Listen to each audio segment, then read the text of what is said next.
and your team putting this event together. I would like to acknowledge that I'm standing on stolen land of the Gadigal people of the Eora Nation or Sydney, Australia, and pay respect to elders past, present, and emerging. I am Kavita Naidu. I use she and her pronouns. I'm an activist and a lawyer working in feminist climate justice, and I'll be the first moderator for this event. Please feel free to introduce yourselves in the chat, your name, pronouns, organization, and country. We welcome your questions, comments, and reflections in the chat as well. This event is bringing up an enormous topic that is generally invisibilized, unvalued, and unrecognized across all sectors in every part of the world. So my job as the moderator is just to set the scene and provide some context on what we're going to be talking about. Women are the primary caretakers of our society. They sustain our economies by taking care of life and our social well-being. Depending on where you are, your ethnic and social origin, your level of education, your income, the security of your job, your family situation, women are disproportionately represented when it comes to looking after your children, the elderly, and the sick. Care can be paid work, such as teachers, nurses, doctors, healthcare workers, domestic helpers, migrant workers, or it can be unpaid, such as women who are small-scale farmers and fisherfolk and take care of their family by gathering and cooking food, cleaning, and collecting water. Women spend 16.4 billion hours in unpaid care work every day. This is equivalent to 2 billion people working 8 hours per day without remuneration. Were such services valued on the basis of an hourly minimum wage, it would amount to 11 trillion US dollars, 3 times the worth of the global tech industry. However, women receive nothing. And I think this is an obvious fact, but I'll say it in any case. Women dedicate on average 4 hours and 25 minutes per day on unpaid care work, which is 3 times the amount that men do. So men spend about an hour and a half at best. So women carry double and triple burden of care work. So if you think about it, care work amounts to decent work and needs to be recognized, respected, protected, and fulfilled as a universal right, as a human right that needs labor protections, substantive equality, and to address intersecting forms of discrimination experienced by all care workers. It should require access to justice and remedies for paid and unpaid care work. But in a patriarchal, colonial, and imperialist world, by exploiting and gendering care work, men inherently have more opportunities and access. So no wonder the top richest are mostly white men. Capitalism thrives on the intersecting patriarchy, religious, cultural, and social norms that creates gender division of labor to keep women oppressed. COVID-19 exposed the increased care burden on women. The 70% of female healthcare workers at the forefront were also carrying out their unpaid care work at home. Despite health services being considered as essential work, fact is, they're still not being paid equally, and for most, the working conditions have become intolerable with a lack of infrastructure and resources. In developing countries, women faced extraordinary job losses or were forced to continue working despite the health risks. Border closures prohibited migrant workers from returning home or accessing their basic needs. Women shouldered the responsibility to care for children without schooling and for sick family members without, in fact, being able to access healthcare at all. Across the world, the lockdowns triggered alarming rates of domestic violence, with the shutdown making it more difficult to escape. And 47 million women and girls have been pushed into extreme poverty. since COVID-19. So I really want you to take a moment to absorb the lived reality of women, both in the global South and the global North, who work, who do unpaid care work, and who face intersecting forms of discrimination, inequality, and violence. Now let's bring in loss and damage. As you're all aware, climate change is impacting us in every part of the world. Loss and damage relates to those impacts that cannot be avoided through mitigation and adaptation. It is where we've overshot the tipping points of resilience. Loss is often understood as irreversible: loss of lives, species, land, dispossession, and displacement, while damages can be repaired in some cases, such as roads and buildings. And aside from these economic losses, the loss of cultural heritage, sacred sites, indigenous knowledge, psychosocial well-being amounts to non-economic losses, and that hasn't even been quantified.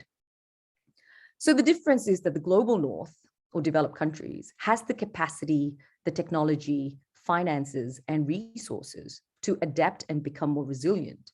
They're even able to pay out compensation to those who've been affected.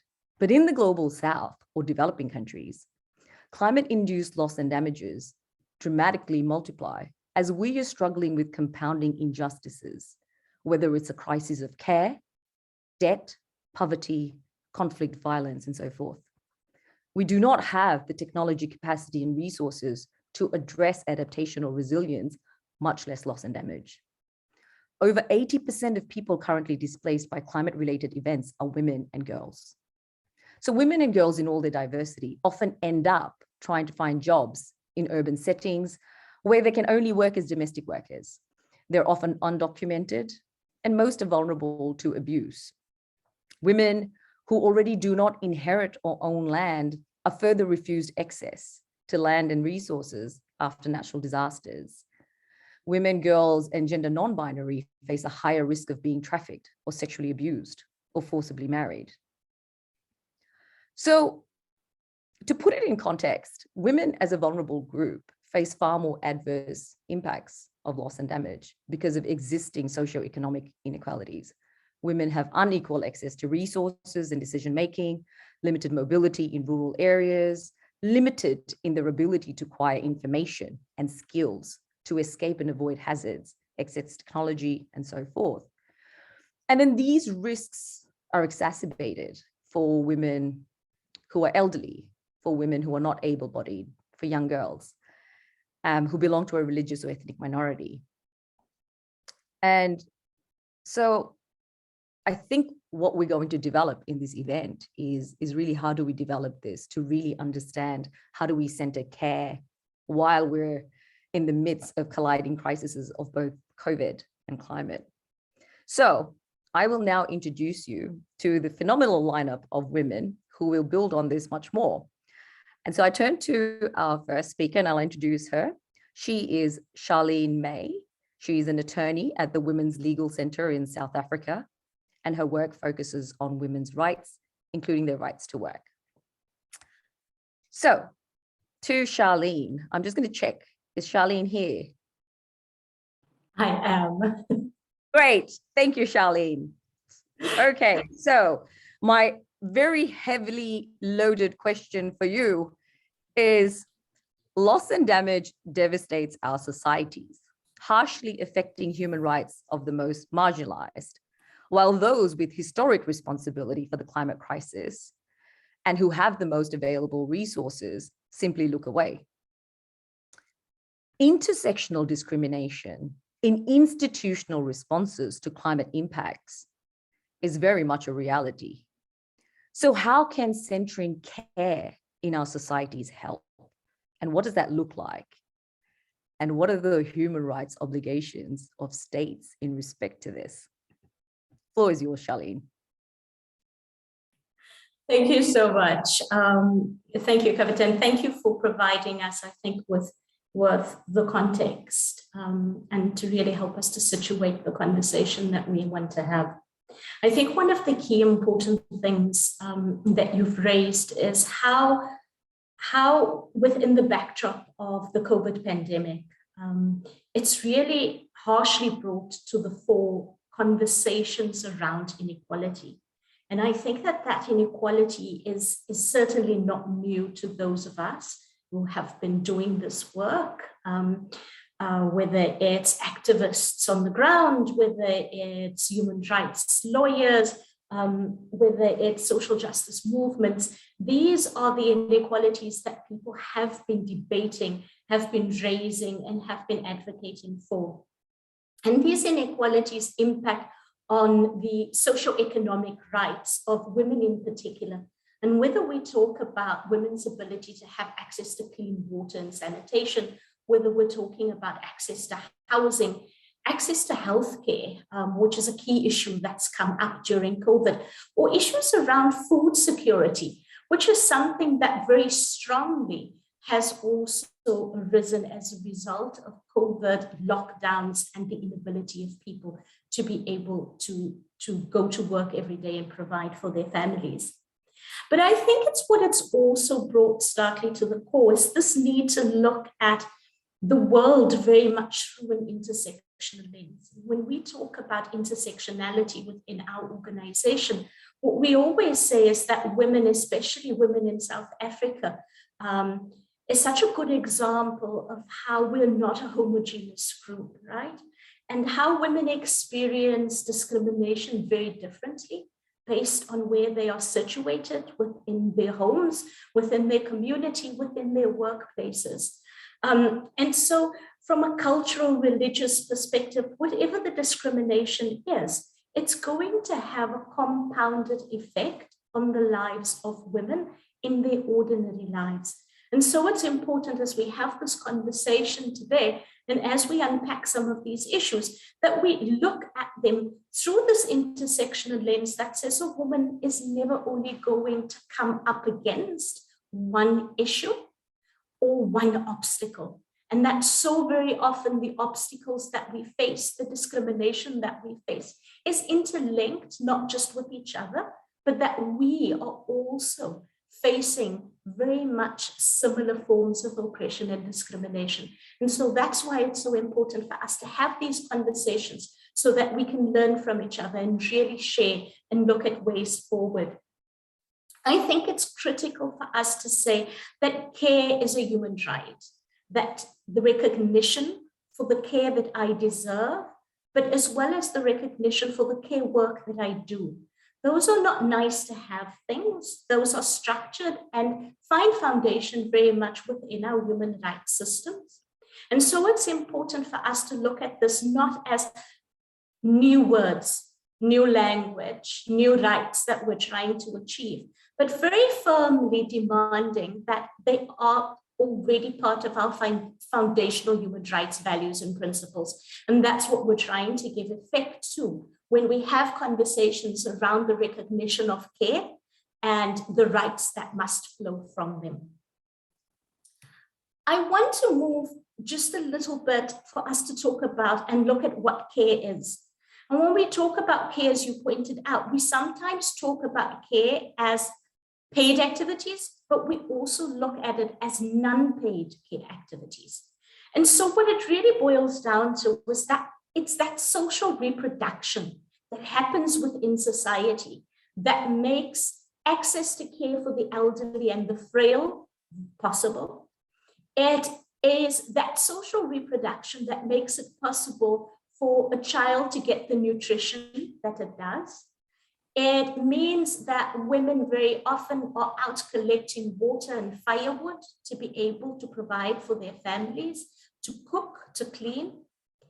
But it also talks about that social reproduction that happens when we provide soup kitchens and we provide food kitchens during times of crisis when people are not able to feed themselves. All of those things, whether direct or indirect activities, actually feed this care economy, this social reproduction that happens in all of our lives. You talked about earlier on examples of subsistence farming, for instance, or activities where very often it happens communally, whether it is farming on land or whether it's fishing. It's those kinds of communal activities that doesn't necessarily garner economic or financial benefit to the people that do it, but that also extends to their larger communities for them to be able to care for themselves and for that community. And so it's important then to acknowledge that that social reproduction doesn't just happen within our homes, but also happens outside of our homes, within our communities, and extends much farther towards the development of our countries. In so many ways, and I think in so many more examples that we could give, that social reproduction is how we uphold families, communities, societies, and our countries. For us, care is a feminist issue. You highlighted all of the numbers, the figures, the data, and the amounts and the statistics that speak to this. Charlene, Yes. I'm going to give you 1 more minute. I'm sorry, we're so tight on time. No worries. No worries. As I said, the data that you provided for us earlier on very much situates this issue of care within this feminist paradigm because of the obvious and very clear gender discrimination that happens. It's this gender discrimination very often that traps women and girls from disadvantaged groups and that traps them in cycles of generational poverty. And that's certainly something that we need to keep in mind when we're looking at loss and damage and how that really impacts intergenerationally. You had referenced earlier on the kind of invisibility. And so very often what we see is the invisibility of social reproduction, whether it's unrecognized within our laws and policy frameworks, or whether or not that care burden really provides a financial benefit to our financial policy frameworks and how our countries and how corporates benefit from how women's social reproduction and work is rendered invisible within that framework. And so there therefore is a real need for women, feminists, to come together and to have these conversations about how we look at not only care work within that human rights framework, but how we also look at it within our financial models and how we look at how neoliberal capitalism and the model that it represents is really centered around economic growth rather than focusing on how we prioritize the lives of people, the lives of women and those most vulnerable, as well as the life of all who occupy our planet. I'm going to stop there and look forward to the conversation in a bit. Thank you so much. Thank you, Charlene. That was really powerful. And I learned so much from your intervention.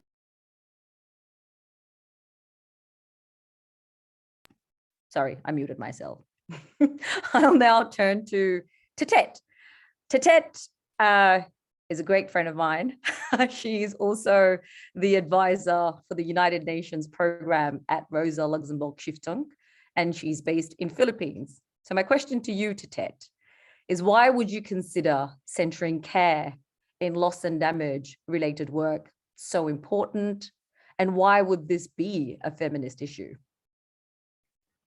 Thanks very much, Cav. And so happy and honored to be in this side event now. I'm learning a lot, just like you, and I think I want to get Charlene's speaking notes so that I can also try to digest all that she said, because it's so very true, and I think answering your question, I think one of the things that I can contribute now is to tell the story, to tell a story of how care work is should be very much a part of the loss and damage discussions in the climate negotiations. So as you already said, I am from the Philippines, a country that is a poster child on the impacts of the climate crisis. We're hit by an average of 30 typhoons each year, even in areas that are not usually affected by strong winds and rains. The last super typhoon was a Category 5 that hit some of the poorest provinces in southern Philippines a few days before Christmas last year. So Super Typhoon Rai impacted more than 6 million women and girls in the Philippines and in Malaysia. So it's not just the Philippines that was affected. It was so huge that it even, affected neighboring countries in Southeast Asia. And 64% of those who die from the super typhoon are women. 1.4 million women and girls are in immediate need of sexual and reproductive health care, and hundreds of thousands are at risk, especially of gender-based violence. No, so given that our lived reality is that of perpetual insecurity with chronic poverty, unemployment, landlessness, inaccessibility of privatized basic services, lack of social protection, displacement from climate impacts and development projects that extract our resources, and repression staring at us in the face for speaking truth to power.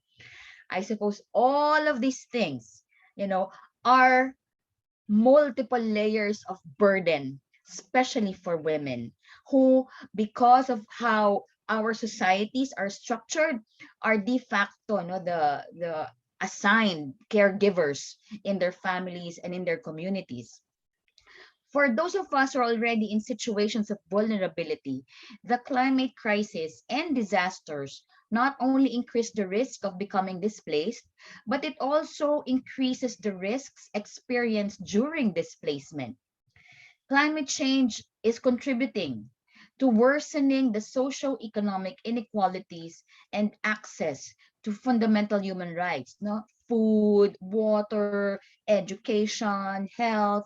So we see that, for instance, in the Philippines, 8 years after Super Typhoon Haiyan's, many people are still living in temporary shelters. So it's no longer just a temporary thing.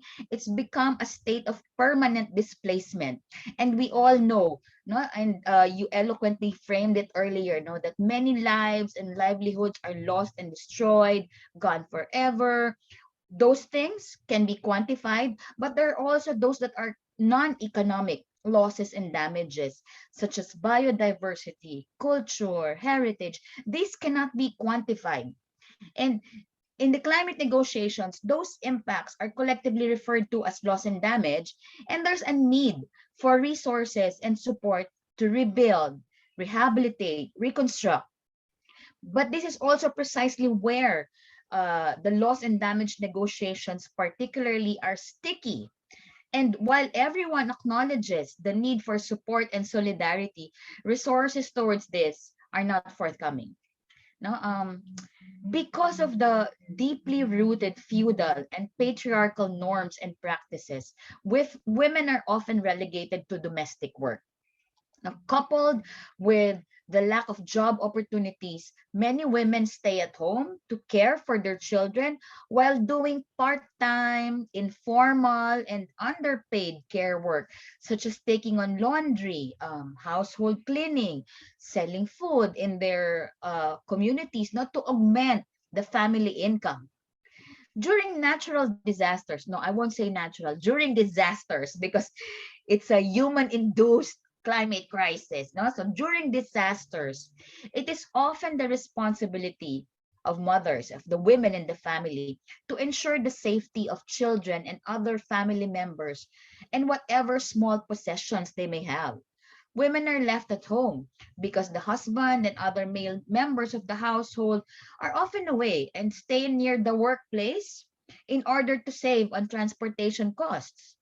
So surviving the storm and the floods, while being a major concern, for many women, it's not the end of their concerns. For instance, as the flood waters subside, they look for ways and means to survive in the face of limited government support. Usually here in the Philippines, no, government assistance is often limited to some grocery items, usually canned sardines, 1 kg of rice, instant noodles. So these are what we have to subsist on for days and weeks on end. No? Disasters are usually followed by a steep rise in the cost of basic goods, which further affect the already tight and often non-existent budget of families, making recovery and adaptation from disasters extremely difficult. So, but there are also some, good practices as carers and as survivors. Now, because when disasters strike, we know that women leaders initiate community kitchens, Now, volunteers from the community offer support in preparing and distributing food. And because they themselves are survivors of these calamities, they can respond quickly, helping themselves and other survivors from their community with hot meals and other food essentials. But mostly in the aftermath of disasters and slow onset events. Wow, I sound finally I sound technical enough, no? Slow onset events like droughts, sea level rise, etc. And while seeking refuge in supposedly safer grounds, women face many other inequalities in accessing their fundamental human rights, social protection, gender-based violence, sex trafficking in evacuation centers, no, and other forms of bonded labor. If they're lucky enough to be able to go to evacuation areas, these are also a huge concern for women. Already cramped with many families whose homes have been submerged in flood, and there are no dedicated spaces for women, such as, breastfeeding stations, child-friendly spaces to help children cope and process their experiences with floods, for instance, through psychosocial intervention, are also lacking. So all of these things, women have been displaced and are also traumatized by these disasters, but they have to step up and care for each other even as they are dealing with their own traumas. Of course, we've been hearing a lot of initiatives around gender sensitivity, gender responsiveness, mainstreaming gender in climate and development policy. But you see, we all know, Cav, now there is a genuine lack of enthusiasm and commitment to address the roots of vulnerability and the roots of the climate crisis. Climate negotiations continue to fail to address the broader structural inequalities, not only in relation to gender, but also in other dimensions. Now, we talk about care. It's not technical sounding, and it's very ambiguous. It's very vague. What care for us may be interpreted differently by male negotiators, no, by the men, the white men negotiators. So perhaps I can only surmise, now perhaps this is why negotiators would not know how to approach this in climate negotiations on adaptation and especially on loss and damage. Displacement, forced migration due to disasters and other climate impacts have often been approached as a humanitarian issue. Ergo, these are what we see are short-term responses to emergencies, which are deficient in addressing comprehensively and adequately protecting and promoting human rights. Now, I think our starting point would always be, I think, no, the Universal Declaration on Human Rights. For me, it remains the most powerful protection instrument in the context of environmental displacement. People don't lose their fundamental human rights as they are displaced and forced to migrate. And, to highlight the point, this is where these are the situations where we most need legal and political instruments to care for our rights. No, I think only then can we say that we are progressing if we're able to guarantee, that those who provide care are also protected and uplifted. So, thanks very much, and I hope that we are gonna have more discussions later on. Thanks, Gav. Thanks, Tetet, for, I think, really unpacking in quite stark detail the compounding impacts of marginalized women in the region who, and the things that you've brought up in terms of just breastfeeding and pregnant women and protection in shelters to the state not providing even basic needs. Really, and you're absolutely right. So care is something that's probably not given the kind of credibility and respect it deserves for what its value is. And even more so when we're impacted by, I'm going to be very techie here as well, slow and rapid onset of climate events. So it's given us a lot of thought, actually, about how do we ourselves then have a conversation that normalizes care as an imperative human right, particularly in loss and damage, in these negotiating spaces, and then how that can then translate to the work that Charlene's doing, and all of that. So what I'm going to do now is turn to our third speaker, and I'm sure she's going to add far more to this as well. I will now introduce Claudia Lazarro. Claudia, I'm just going to check if Claudia is here. Yes, she's here. Great. Claudia manages the Human Rights and Gender Program at the TANES Workers Union, and she's based in Argentina. Claudia, loss and damage due to climate crisis is changing the world of work. It is resulting in a massive loss of livelihoods, particularly in informal sectors where women are often disproportionately represented. So how do we think about the call for care in the context of labor rights in this era of climate impacts? The floor is yours, Claudia. Hola, buenos días. Bueno, muchas gracias y la verdad que a medida que va avanzando la conversación, uno va reformulándose cosas y volviendo a pensar cosas que pasan en el plano local y global. Digo, yo tengo la particularidad de ser trabajadora de la economía formal, o sea que nosotros tengo un recibo de sueldo, y eso lo que hace también es tener derechos, pero también me parece que hay que englobar que esta crisis que estamos viviendo, la crisis por el clima, la crisis por el COVID-19, agudizó esa clima, y también los desastres naturales que acontecieron en mi país, en Argentina, hace muy poco. Hemos pasado incendios también producto de la tala indiscriminada, ¿no? Y del no cuidado de la naturaleza, digo, las inundaciones. Y eso me parece que hay que enfocarlo también en un contexto global y particular de cada país, de cada región. ¿Y por qué quería plantearme como desde el plano de la economía formal? Porque uno a veces cuando ya es accesible de derechos, lo que piensa es cómo poder seguir generando y gestando esa participación y ese liderazgo que tenemos las mujeres. Y ahí yo sí me abro un interrogante cuando hablamos de cuidado, ¿no? Y de la necesidad del cuidado, que también somos las trabajadoras formales que necesitamos cuidados, porque muchas de esas trabajadoras que están en la informalidad vienen a nuestros hogares a trabajar. Que son las trabajadoras, nosotros les llamamos trabajadoras de casas particulares, quizás en otros países les llaman cuidadoras del hogar.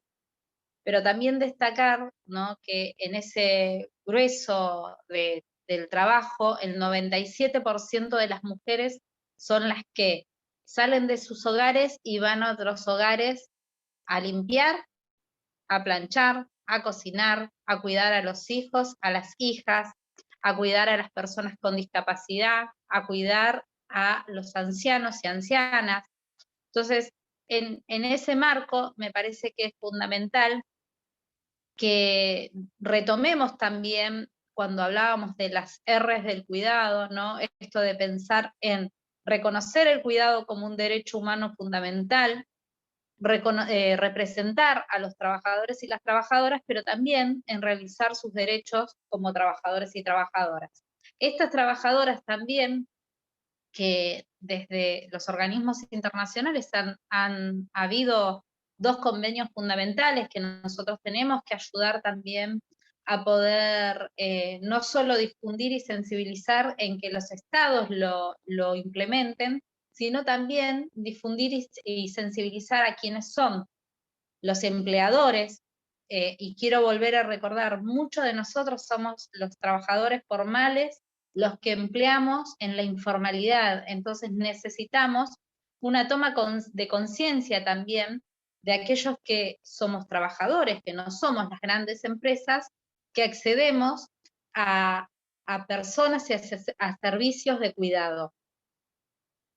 Porque también hay que centrarla dentro de las personas humanas, estas trabajadoras de la economía informal, que no solo han sufrido históricamente la vulneración de los derechos, sino que día a día se ve más vulnerado. Yo quiero poner solo 2 ejemplos pequeños que ha pasado en la pandemia respecto a las trabajadoras del cuidado, en Argentina en particular, pero sabemos que hay, a través del aislamiento que hubo, por ejemplo, empleadores han decidido colocar en sus autos, en la parte trasera, donde habitualmente uno lleva las bolsas, las valijas, ha llevado a trabajadoras ahí para poderlas ingresar a sus condominios de forma clandestina. Otra de las cuestiones es que se ha pasado y esto ha pasado con personajes muy conocidos, artistas que tenían en situación de esclavitud casi, a trabajadoras del hogar en el contexto de pandemia. Pero eso no solo es por la pandemia. Hace muy poquito hemos tenido el caso de una trabajadora que ha logrado salir de un condominio privado, de un country, en donde no la dejaban salir a cumplir sus tareas fuera de su jornada de trabajo, volver a su hogar los días que le tocaba a Franco, sino que la tenían en una situación de esclavitud. Y quiero decir algo, en mi país no solo hay una ratificación del convenio 189, sino que también hay una ley que le da derechos a estas trabajadoras, no solo derechos de reconocimiento laboral y salario, sino de seguridad social.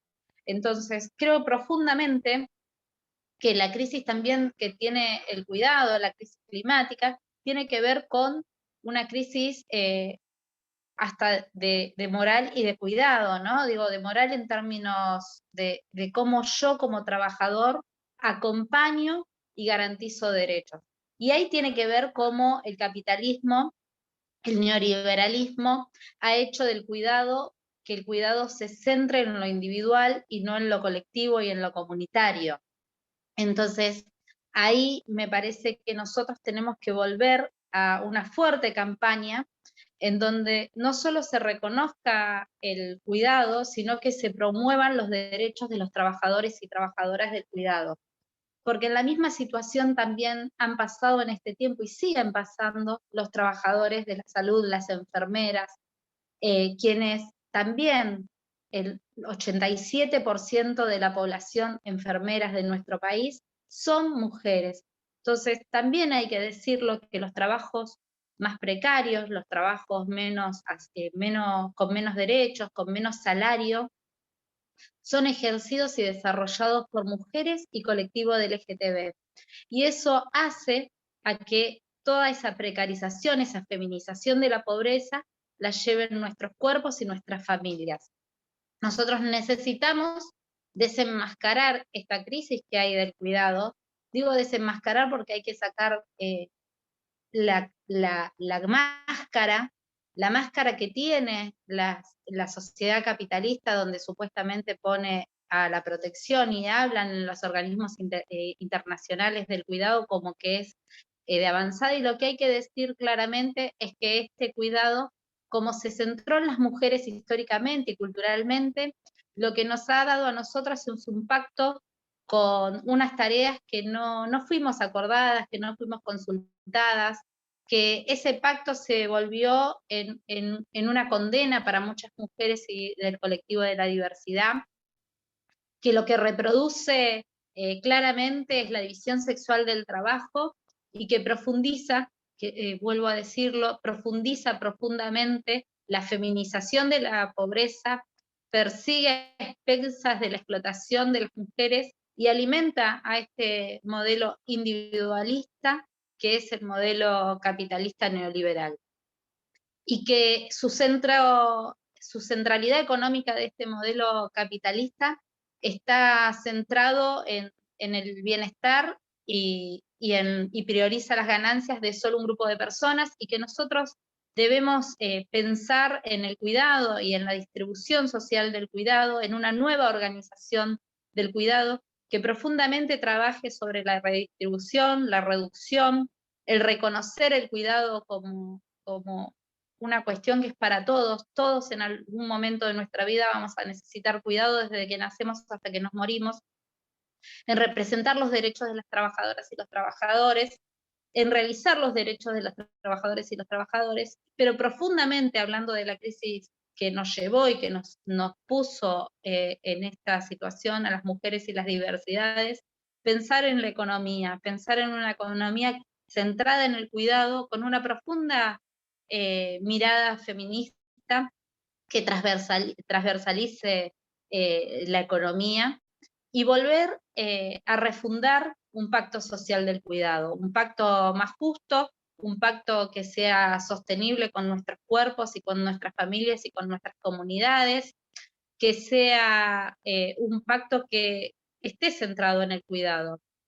Por eso hablaba y decía de esto, que tenemos que poder centrarnos, ¿no?, en estas 6 R's. Y en esta salida, ¿no?, yo digo que es salida de una crisis profunda que tenemos hace muchísimos años, una crisis profunda que estuvo y está en el contexto del COVID, en el contexto del cambio climático, sorry to interrupt que you, debemos... Claudia, but if you no could te estoy wrap up escuchando, in the next Kavita. half a minute, that would be great. ¿Hay que please. redondear? Ok, redondeo con esto y termino. Termino ya. Esta crisis profunda tiene que ver con pensar y generar justicia social, que esta justicia social tiene que ser con igualdad de género, donde se reconozca el valor de los trabajos del cuidado, y por eso me parece fundamental que colectivamente trabajemos para poder implementar efectivamente en cada uno de nuestros países el convenio 190 de acoso y violencia en el mundo del trabajo, que lo que habla también es cómo afecta el trabajo informal, del 189 de trabajadores de casas particulares, del 156, del 111, del 100, del 98, del 87. Yo sé que son muchos números, pero son muchos números que lo que podrían realizar en la realidad efectiva es mejores trabajos y mejores condiciones para los trabajadores y las trabajadoras. Y por otro, no hay que pensar que esto es aislado solo con leyes, que tenemos acuerdos nefastos con el Fondo Monetario Internacional, y que también eso afecta a los sistemas de cuidado, y que tenemos que tener el ojo ahí, y el ojo también en la conciliación entre el trabajo y la vida privada, que el trabajo no sea solo nuestra vida, sino que podamos seguir teniendo nuestras familias, nuestros amigos, y para eso necesitamos que se reconozcan los trabajos del cuidado no remunerado y que se ponga en valor esos trabajos. A mí me gusta siempre terminar con una frase, y acá termino. Acá desde los años 50 hubo una gran mujer en el Congreso de la Nación que empezó a hablar de los cuidados, y 50 años, más de 50 años después, ya más, o sea, casi 100, seguimos hablando de ella, y donde nos centraba que el trabajo no debe significar solo lucha y dolor, sino que también debe ser creador de derecho, que esa función nos deje y nos lleve a ejercer un plan de vida, y que nos asegure que con el esfuerzo de nuestro trabajo venga un porvenir mejor. Con eso yo creo que tenemos muchos desafíos que no alcanza con esta conversación, pero lo que hace esta conversación es empezar a hermanarnos. Muchísimas gracias.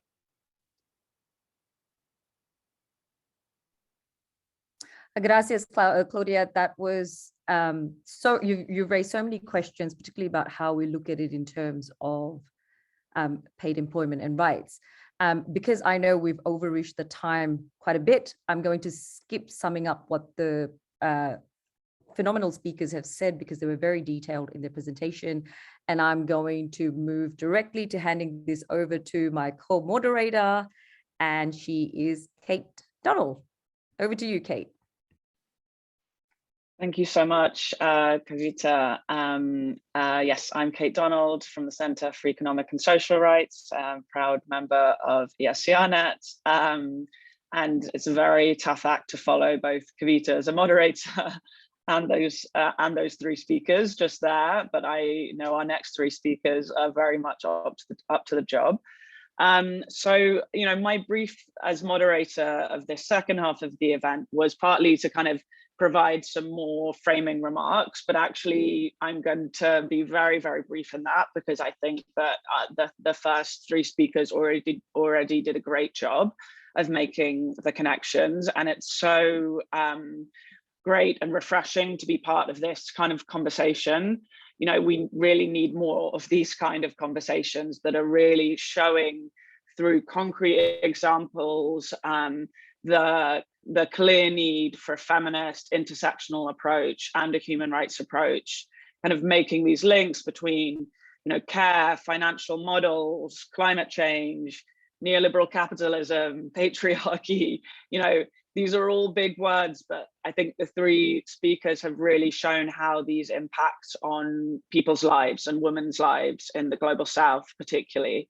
So I'm really, really happy to be part of this conversation.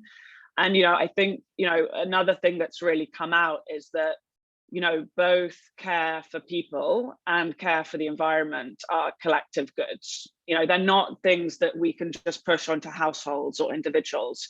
They're things that are social collective goods, and therefore they need to be enabled and supported and financed. But what's also clear is that currently most policies and systems at national and international levels are doing the opposite, unfortunately. They're undermining care for people and care for the environment rather than supporting them. And, you know, I want to, just before we jump into the next speakers, I do want to kind of really highlight this, the kind of international element of this, because the previous speakers hinted at it, but, you know, the both care and, you know, both care for people and care for the environment need a kind of international enabling environment, and they need, especially the countries of the global north whose policies, both in terms of the environment and in terms of economies, really negatively impact on the ability of women, especially in the global South, to recover from disasters, to put in place adequate mitigation strategies, to recover from loss and damage, to take care of their families. So, you know, I really want to kind of posit that this failure of global North countries to act on loss and damage and provide financing is a human rights issue too. You know, these countries have extraterritorial obligations which oblige them to ensure that the rights of people beyond their borders are not damaged by their actions. And it's very clear that they are failing to live up to those obligations now. And we're seeing this in CSW, even with the outcome negotiations, that, you know, strong language on loss and damage, as well as other things like debt justice, is being resisted.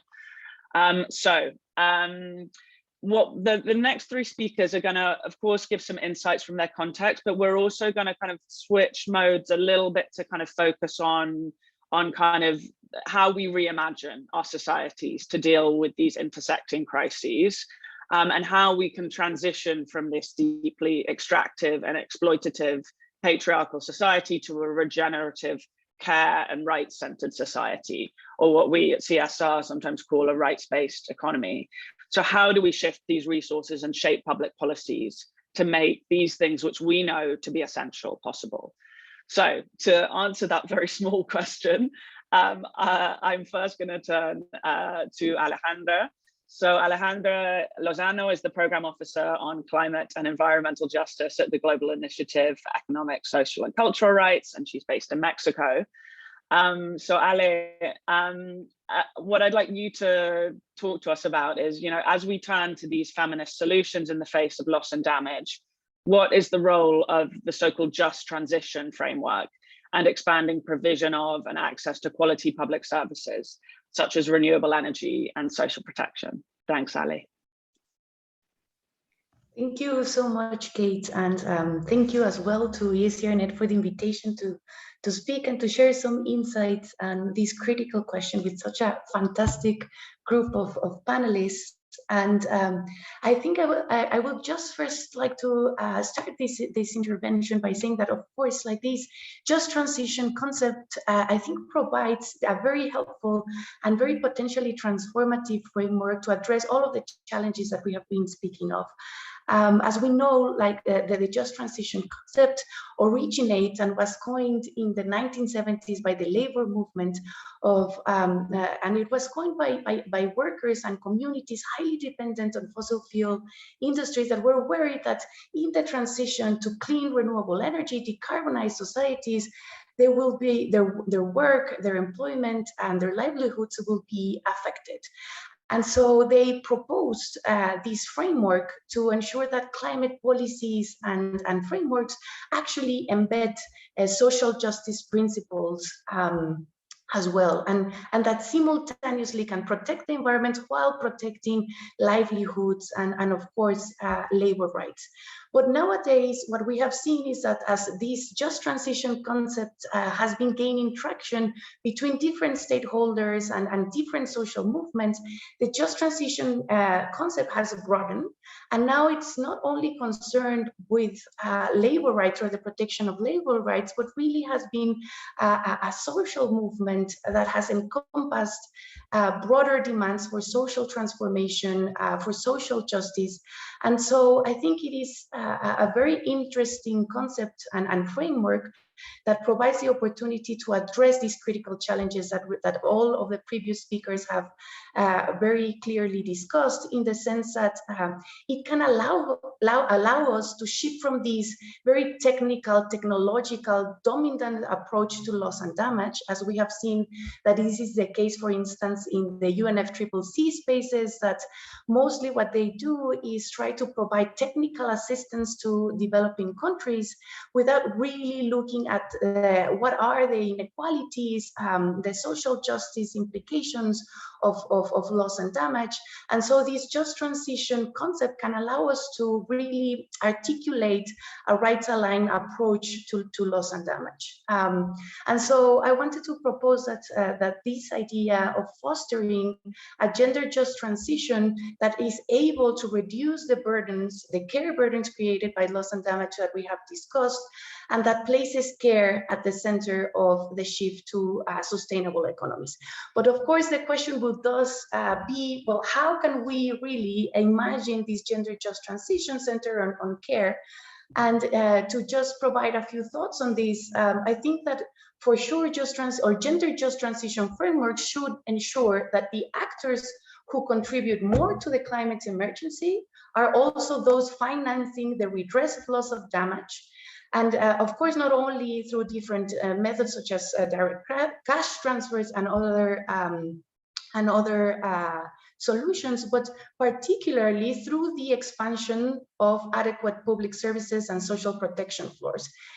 Because as we know, like the public services and social protection floor are essential to redefine uneven care systems and to contribute to the transformation of these uneven power relationships between persons of different genders.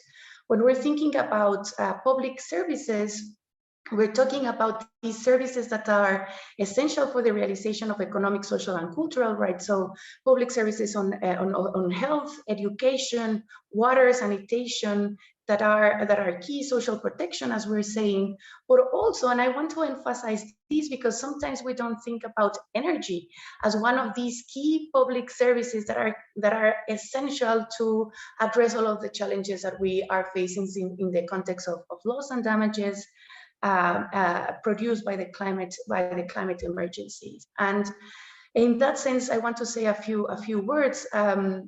Sustainable energy, as we know, shifting from a fossil fuel-based economy to a decarbonized society is essential to reduce our greenhouse gas emissions and to avert the climate emergency, but also providing sustainable energy for all is key to combat energy poverty, and in that sense also reduce care burdens in the sense that providing energy and energy efficient technologies to women, to communities, to low-income communities is key to reduce the time spent in the performance of this type of work, but also sustainable energy is creating the opportunity of providing new employment opportunities in a new thriving economic sector that is growing and that will be more important as time goes by, of course, and as well as to foster democratic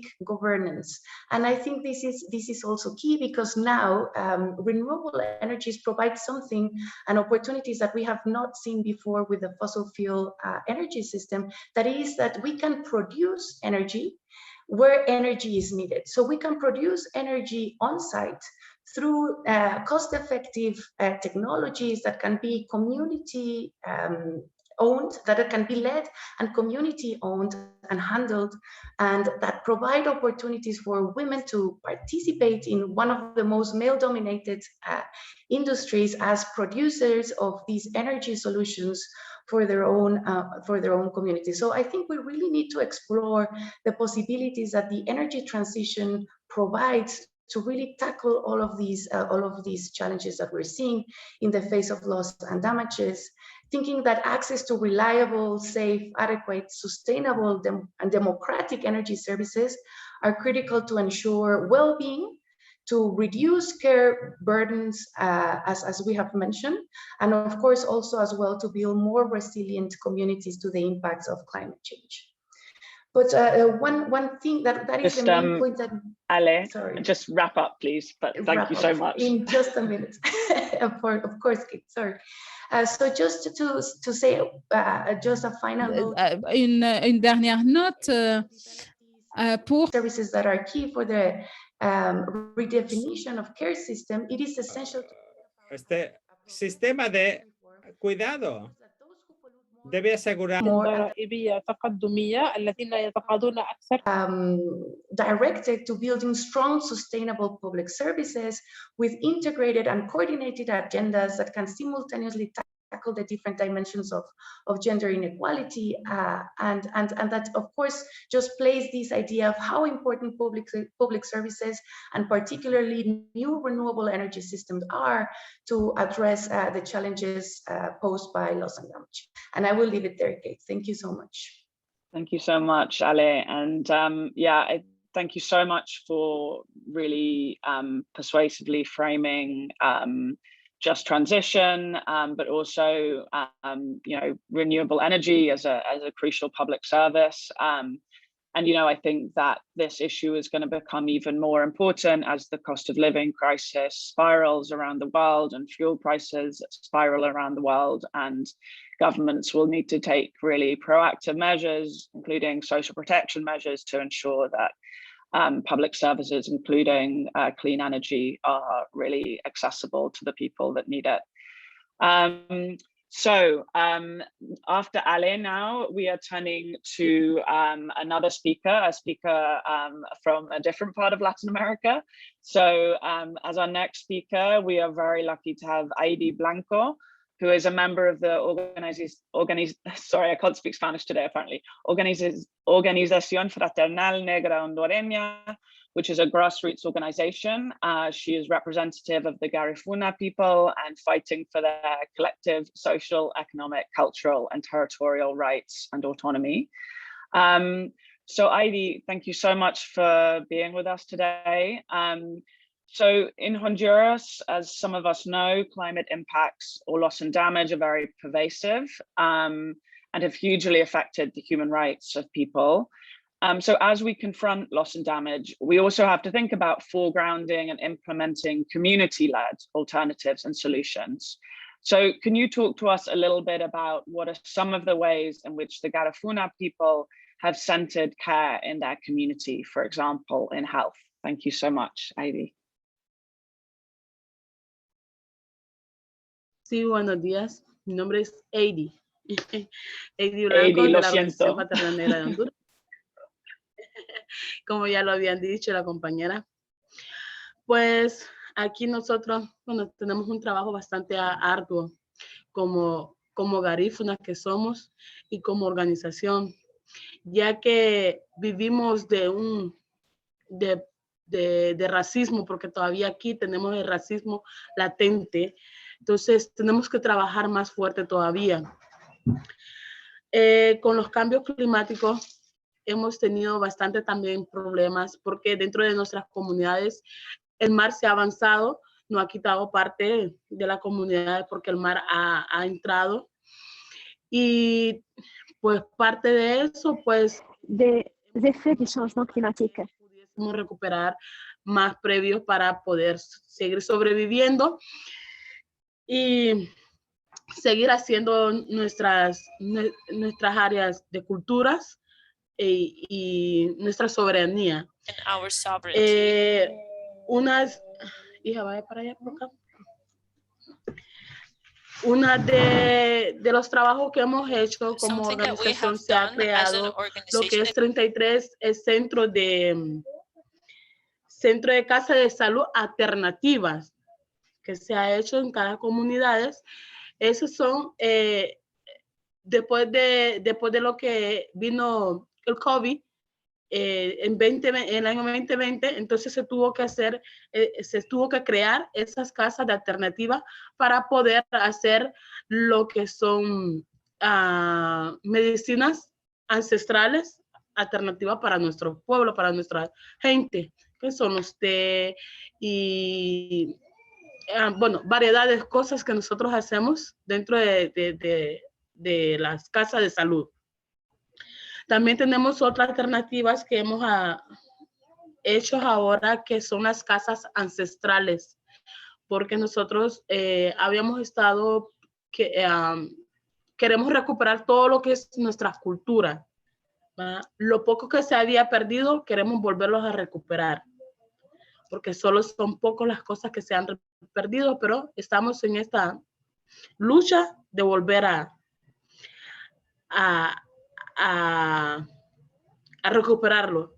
Ahí, como miran, ahí hay una foto con unos niños en Vallecito, que es una de las comunidades que ahí tenemos la soberanía, ahí estamos trabajando por la soberanía alimenticia.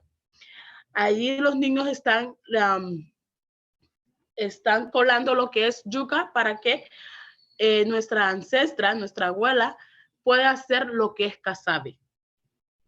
Esas son áreas que nosotros estamos haciendo dentro de nuestro trabajo aquí en Vallecito, Colón, que los invito algún día que puedan venir a verlo. Aparte de estos trabajos que nosotros hacemos,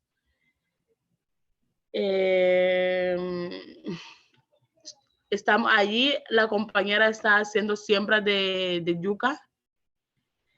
Esa es área prácticamente de yucal, pero también tenemos las áreas que son de sandías, de banano.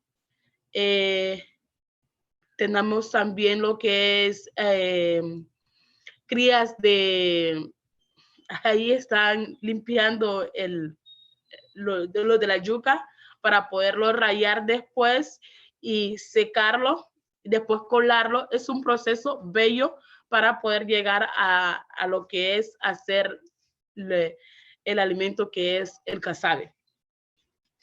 Entonces, como le decía, tenemos criaderos de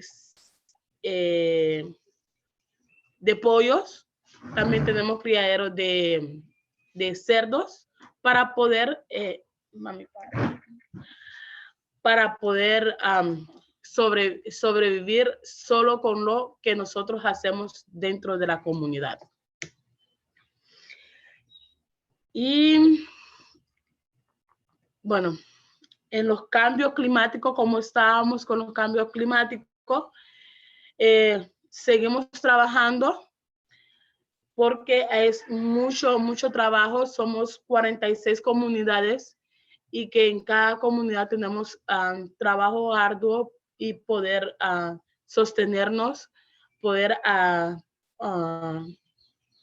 como le explico, poder tener listo para cualquier momento, porque después de esta y otra quedamos bastante vulnerables.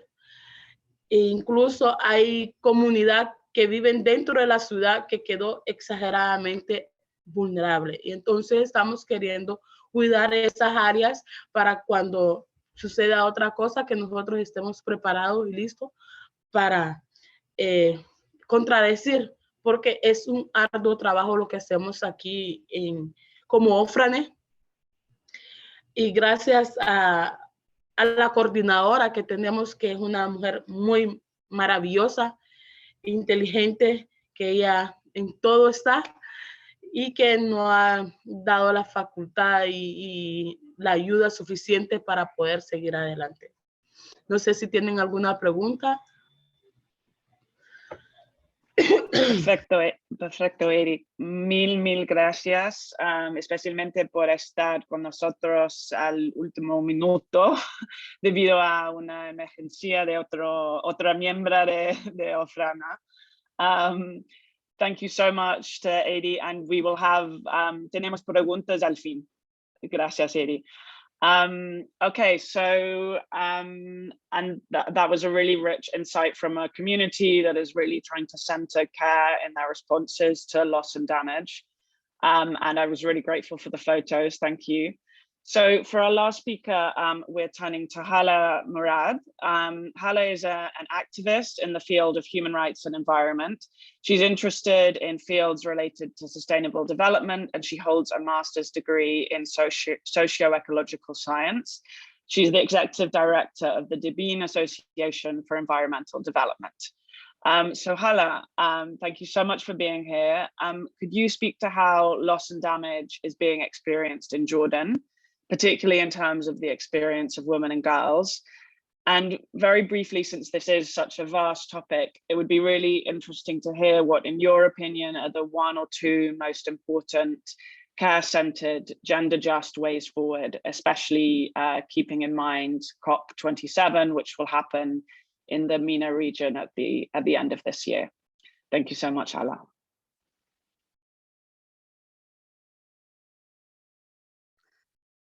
شكرا كيت، شكرا جزيلا مرة أخرى للشبكة التي تحتضن اليوم هذا الحدث الموازي ل CSW66 الذي هو شيء هام. نتحدث اليوم عن هذا الحدث الذي جاءت مؤتمر اللجنة هذا العام مختلف ويحمل في أجندته موضوع التغير المناخي والبيئة وعلاقته بالمرأة. ونحن نعرف بشكل كبير، نحن الملاصقين للعمل البيئي الاجتماعي، أن عادة لا يركز بشكل أساسي من يعمل في المجال البيئي يعمل بصورة فنية أكثر ومن يعمل في المجال الاجتماعي.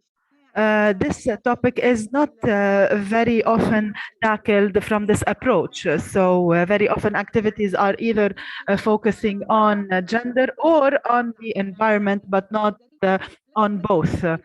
And it is very important actually to link between the gender dimension and the environmental aspect. So I'm really grateful for this event, which is very important for our work and very interesting for us, especially for our organization that is actually trying to link as much as possible the gender dimension to the environmental aspect. In my intervention, I will build on what has already been said by previous panelists who spoke about the climate change effects and all other impacts on women.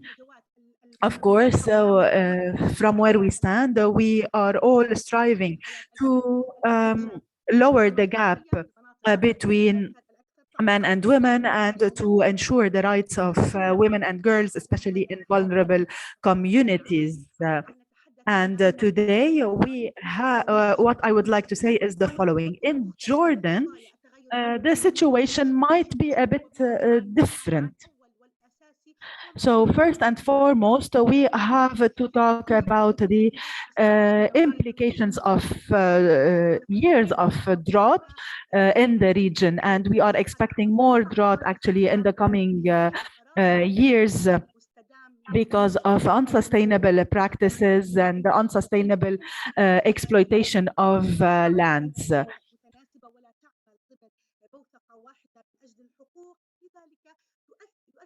So, and of course, climate change is having a clear impact on the infrastructure. And how does this translate on feminist approaches or on the care approaches? Here, I would like to give you more than one example. A few years ago in Amman, we had a very strong rains and floods inside Amman, in the capital, and in many other areas, and there were touristic places that were hit by floods. And this incident did not see any intervention of a kind that aimed to build the capacities of local communities, to build their resilience, to build their flexibility and capacity to adaptation, and to help the local communities face these floods. There were hundreds of tourists who were stuck in the tourist areas that were hit by the floods and by this very heavy rains. These heavy rains actually hit the area suddenly. They were not expected, and they provoked floods, and the local communities were not equipped to face this catastrophe. It was very hard, actually. It was a very harsh situation. And unfortunately, we haven't seen any intervention that aimed at building the capacities of the local communities to be able to adapt and to be able to face such situations. If we compare between the situation of women in other sectors, for example, the economic sectors, we see that even there, the women do not constitute more than 17% of the GDP. And this reflects the fact that women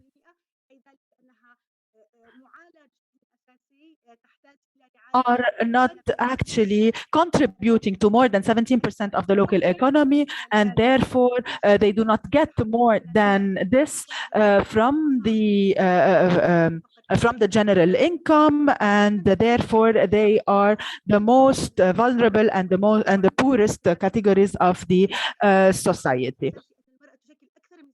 In Jordan, women represent more than 70% of agricultural workers. And when we say agriculture, it means a sector that is not protected, that does not foresee any protection or any rights. And therefore, this is one of the most vulnerable sectors in Jordan. If we compare this situation with the global situation, so overall, in the world, it is said that women, for example, possess 20% of lands, while in Jordan, lands possessed by women do not exceed 5% of the overall properties in Jordan.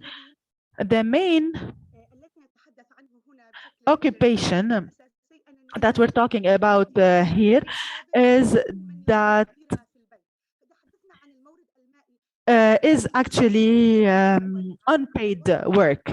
Women provide mostly the unpaid care at home. They are responsible for keeping the house, for taking care of the children, for managing the internal resources of the family.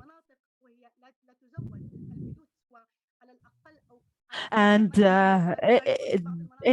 because of the climate change and because of the drought that I've already mentioned, we are facing a very big challenge in accessing water, for example, clean water to be used at home. And women are or find themselves responsible to manage the water resources and the very little water resources, for example, that are available for their household. And this is a very big responsibility, especially for a vulnerable category.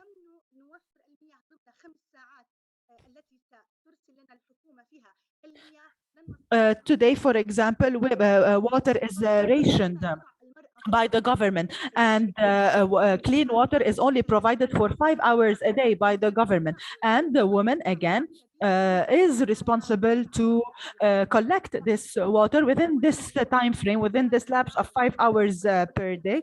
Otherwise, the household will stay without any clean water. And if she has to go to work, for example, she will have to manage her own time to be able to be at home during these 5 hours and to collect this water. So this is an extra burden as well that is carried by women alone. So, and this is only one of the examples of the social and psychosocial impacts of climate change on women. There are women who are at home, who are active, who have the capacity to manage the resources. However, there is also a very big number of women who still need to receive capacity building, who still need to receive support to be able to manage all these responsibilities. And of course, there was a study conducted by our organization about the participation of women in any decision making related to climate decisions. And this study has shown that unfortunately, women do not get the chance to be part of this decision making. So women are only in charge of the hard work at home. However, they are hardly represented in decision-making processes. So I was told that I still have 1 or 2 minutes to finish what I have to say. So in conclusion, I would like to say that globally, we need a new social pact to deal with women issues, climate issues, issues related to resource management. I agree with you all when you say that the global system that we have today does not encourage the participation of the most vulnerable groups, and women are part of these vulnerable groups. So the current system does not encourage to have a real economic power that would enable individuals to manage loss and damage. So we shouldn't forget that we have to work together to mobilize ourselves and to seize the opportunity of all the fora and conferences to integrate the gender dimension in all these discussions about loss and damage, about climate change, and about resource management. In 2021, no strict decisions were taken in Glasgow. However, I believe that loss and damage should be one of the main topics to be addressed in COP27 in Sharm el-Sheikh, and we have to join our efforts in order to make a leap and to make a real change in the approach through which we are dealing with gender equality, loss and damage, and other relevant matters. I thank you for your attention, and I'm looking forward for the discussion and any questions to come later. Thank you. Thank you so much, Hala. And to all the speakers, I want to say again, it's just so wonderful to be in this conversation that is really unpacking these issues and showing so clearly the impact they have on people's daily lives, women's daily lives, especially in a big variety of contexts. So we have a few minutes, not many, but we have a few minutes for Q&A, for questions. I actually don't see any in the chat or the Q&A unless there are some in a language that I can't read. But I did actually have a question following on from Hala's point right now, just now about COP27 in Sharm el-Sheikh at the end of this year. I'd like to ask those of you who are on the panel, or even the preceding moderator, who are very engaged in the COP negotiations and follow COP closely. I'm thinking of Tetet too, but I'm happy for any of you who follow these issues closely to respond. What do you see as the kind of key entry points and the key pressure points to really be able to make progress on this issue of loss and damage and a feminist approach and human rights approach loss and damage in the run-up to COP27. Is the fact that this COP is in the global south an opportunity?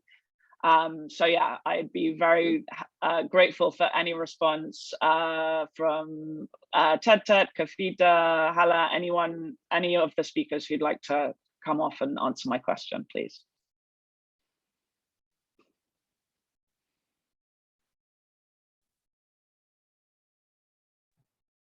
Any takers? That's a tough question, Kate. Tetet, you go first. What a question.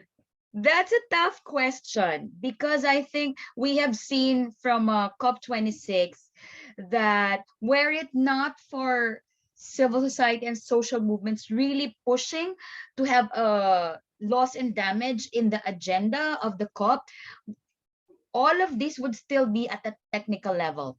At least in COP, we were able to push the discussions on loss and damage at the political level. So this is the first time. But it's very, very tough to follow or to top it, especially in Egypt, because Egypt is a special place. No, maybe things that we did in Glasgow would not be permissible in Egypt.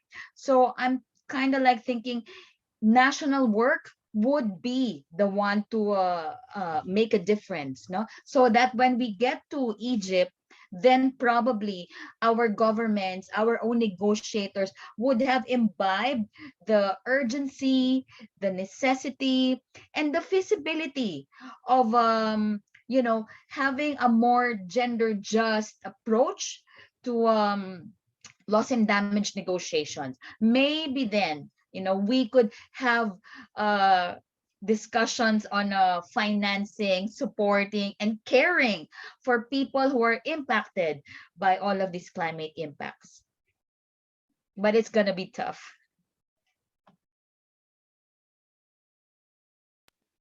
Kavita, did you want to, is there anything you wanted to add on that? I think we'll go with Hala. Let's go with Hala next. Hala, go ahead. أنا أتفق مع I totally agree with your idea, because the climate negotiations are not easy. We've held so far 26 COPs, and the achievements were very hard to reach. We know that the upcoming COP will not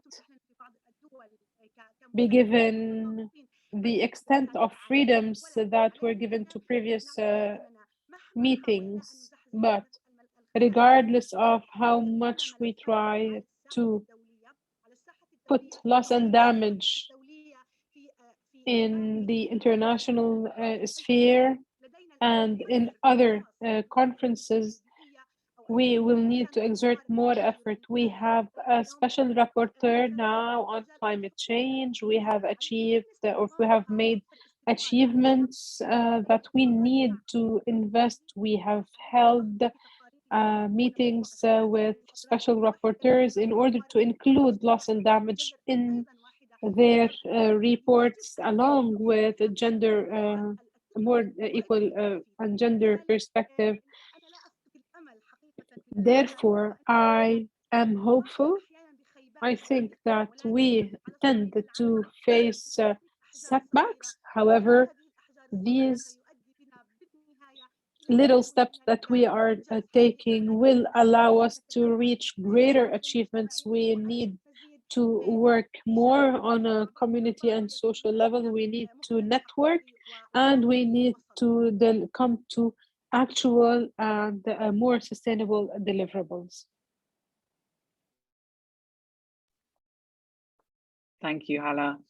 Kavita, if you had like 30 seconds or 1 minute of things to add, that would be great. I think that's enough. I think, look, for me, even sitting through this event has really made me realize that there's so much I don't know, and how much of this entire concept of care is interconnected to so many different things. And I think not just feminist movements or women's rights organizations, I really think we need to raise awareness of care and care as a crisis among our allies and partners. So in the UNFCCC spaces, this means other constituencies.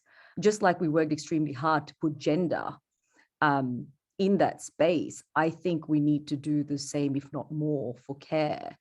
Because in a lot of these spaces, it's simply not talked about or understood, even among our own networks, even among feminists and women's rights organizations. So we actually need to do that work amongst ourselves and really start talking about care and pushing that up in terms of priority and connecting it to whether it's just transitions, renewable energy in conflict displacement. Yeah, so that would be my take. And we've got a couple of months to do this work together. So I'm really looking forward to it. Yeah, I mean, in my view, this kind of conversation is a really crucial part of it because, you know, I think these issues like loss and damage can seem very confused. It seems like a technical concept. A lot of people don't understand what it means. And having these kind of conversations that really show the impact on people's lives and unpacking it so clearly, as all of you speakers have done, I think is such an important part of what we need to do. So thank you so much to all the speakers for educating those of us here. I'm going to wrap up now. I would like all of the panelists to please, if you can, if you're still here, put on your camera just for a minute so we can take a photo. And those of you, while people put their camera on, I just want to say thank you so much to ESCR Net, especially to Joey and to Valentine for organizing this event, for preparing us so well. And I think this conversation really shows the richness of the ESCR Net community. So thank you so much to you both, and thank you to everyone here. So someone else is coordinating the photo, so I will shut up. And I trust that someone will take a photo at some point in the next 10 seconds. Esther, okay.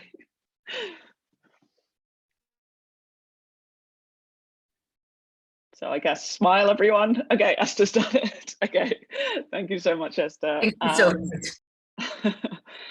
Okay, so unless there are any final words of thanks that I have missed in my duty as a moderator, then I will say goodbye to all of you. Thank you for joining, and I really look forward to continuing this conversation. And thank you to the interpreters as well. Sorry, very important thank you. Interpreters, you're wonderful. We couldn't live without you. Thank you so much.